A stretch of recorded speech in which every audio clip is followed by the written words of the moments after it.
Hey, so if you want to use HubSpot for inbound marketing in 2026 and attract the right audience organically, this full guide will walk you through the process step by step in a simple way. First, open your browser and go to HubSpot.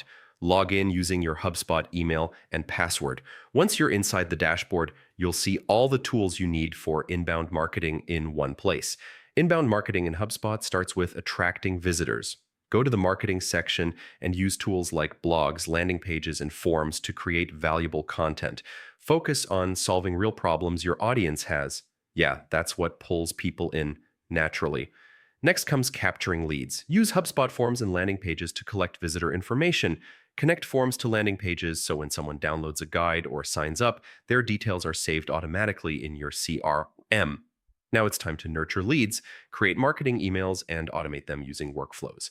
This allows you to send helpful, personalized emails based on user behavior like page views or form submissions instead of blasting random messages. Use lists to segment your audience. You can group contacts based on interests, actions, or life cycle stage. Segmentation helps you send the right message to the right people at the right time.